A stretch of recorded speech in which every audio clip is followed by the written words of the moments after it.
On a toujours eu beaucoup de questions autour des câbles, c'est un sujet extrêmement clivant. Alors qu'en est-il vraiment? Qu'est-ce qui justifie le prix d'un câble Hi-Fi? Est-ce que son apport peut être mesuré scientifiquement? Toutes ces questions, on nous les pose tous les jours, moi je me les pose depuis des années. Donc là, ce que je vais faire, je vais me rendre en Charente, chez Esprit, et on va voir si c'est du génie ou de l'arnaque. C'est que les câbles, c'est du bidon, c'est n'importe quoi. N'importe quel câble en cuivre fait le même job qu'un autre.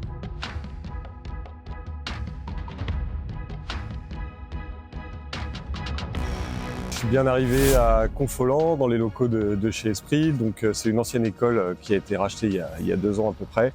On va retrouver la partie production de câbles et un auditorium qu'on va visiter tout de suite avec Vivien. Salut Vivien. Salut Maël. Merci de nous accueillir chez vous. T'es le bienvenu. Bon, tu nous fais visiter un petit peu les lieux. Allez, c'est parti. Bon, ici, voilà, t'as la partie plutôt administrative des choses. Les commandes, les renseignements clients.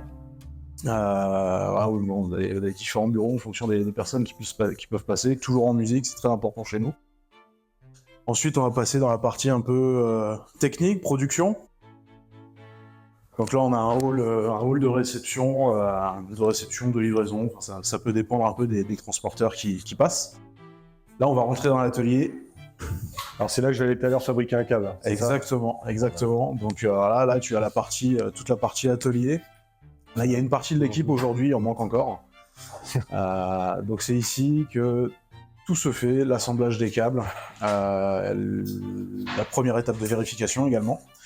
Ensuite, on va passer là, dans la partie salle d'emballage. On a aussi également un petit stock, je vais pouvoir te montrer.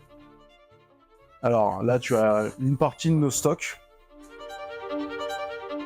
Une partie de nos stocks, donc on va pouvoir retrouver toutes les matières premières et tout ce qui est nécessaire à la fabrication des câbles. Donc là, on va avoir toutes les bases, tout ce qui nous sert de base. On va avoir les gaines ici. Là, on va avoir l'ensemble des connecteurs. Alors, il faut savoir que tous nos connecteurs sont faits exclusivement sur mesure et sur cahier des charges.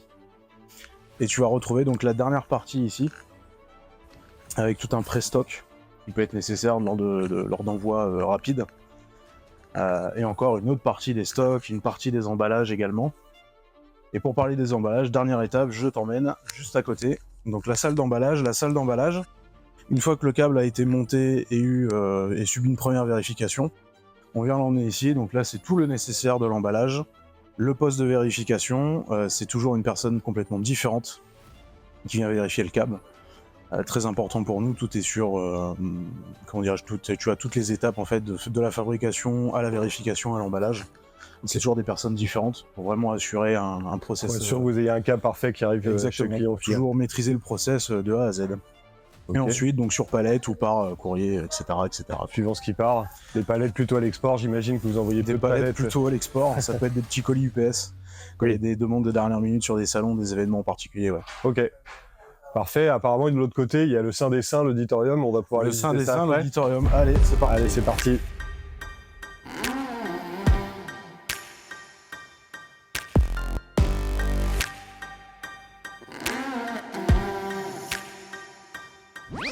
Alors à ce moment de la vidéo, il faut qu'on fasse une petite pause pour que je vous parle de Richard Césari, le fondateur de la marque, et que je vous parle de son auditorium. Richard, il a fondé sa marque il y a une vingtaine d'années, et il a une approche très empirique sur la fabrication des câbles. Et c'est pour ça que l'auditorium est aussi important, parce qu'en fait ça passe énormément par l'écoute. C'est un auditorium qui est parfaitement traité acoustiquement, comme vous pouvez le voir, avec plusieurs systèmes, dont de très beaux systèmes et des systèmes un peu plus, on va dire, communs. Et donc ça va lui permettre d'écouter énormément les câbles. En fait, la manière dont il conçoit les câbles est assez simple. Construire un câble RCA par exemple, il va commander des dizaines de fiches RCA différentes, avec différents alliages de cuivre et d'argent, et il va les écouter une par une. Il va prendre en considération, bien entendu, le coût de ces fiches, et aussi la manière dont elles vont durer dans le temps, mais ce qui est important surtout, c'est l'écoute. Moi, ce que j'aimerais maintenant savoir, c'est comment on fabrique un câble, concrètement. Donc là, comme vous le voyez, j'ai enfilé ma blouse, et je suis parti pour la fabrication d'un câble RCA Celesta en 1,20 m. Ça commence par la mise en place des isolants, qui vont être différents pour le point chaud et pour le point froid. Ensuite, on a du tressage, la mise en place du blindage, qui est sur cette gamme-là un blindage partiel.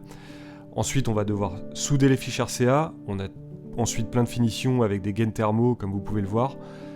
C'est vraiment un processus qui est très compliqué, très minutieux, très long, puisqu'au final, j'ai mis pas moins de 2h30 pour monter une paire de câbles Célesta. Et croyez-moi que j'ai eu de la chance d'être avec Mylène, qui était très sympa et très pédagogue, pour m'expliquer comment faire, parce que je pense que tout seul, j'y aurais passé au moins la journée entière. Faut savoir que sur les câbles haut de gamme, notamment sur les gammes Gaia, il faut pas moins d'1 semaine de travail pour un technicien qualifié pour monter le câble. Et ils m'ont dit que quand ils montaient ce câble-là, il fallait qu'il soit dans un silence absolu et il ne fallait pas être dérangé parce que chaque opération est extrêmement technique et que si on se rate, il faut recommencer le câble intégralement. Je pense qu'ils m'ont fait faire ce câble pour une raison et une raison simple, c'est pour me montrer à quel point c'est long et compliqué de fabriquer un câble. Ça permet aussi de comprendre que c'est pas simplement de dérouler 1,20 m de câble et de monter 2 fiches, c'est vraiment, il y a toute une technique, tout un apprentissage, et les personnes qui sont à l'atelier de fabrication sont des personnes extrêmement qualifiées. Donc on a visité l'atelier, on a visité l'auditorium, et on a fabriqué un câble. On commence à avoir une idée assez précise de ce qui explique le coût d'un câble et de comment on le conçoit, mais pour répondre à toutes nos questions, on va discuter quelques minutes avec Richard Césari, le fondateur de la marque. Ce que vous allez voir maintenant, c'est une petite partie de la discussion que j'ai eue avec Richard. Vous pouvez voir l'intégralité de l'interview dans une vidéo complémentaire qu'on postera très bientôt.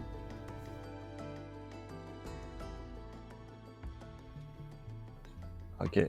Bonjour Richard, Jean-Maël. Merci de m'accueillir dans ton auditorium. Parce qu'on a souvent des questions de clients sur les câbles. C'est souvent des produits qui sont un peu décriés malheureusement parce que les gens ne connaissent pas.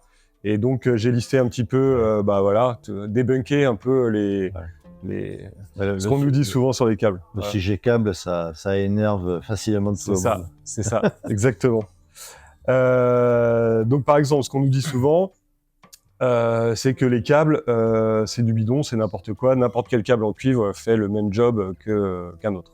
Mais conduire le signal d'un point A à un point B pour qu'il y ait du son, oui, on peut prendre du filet électrique traditionnel et le signal passera toujours.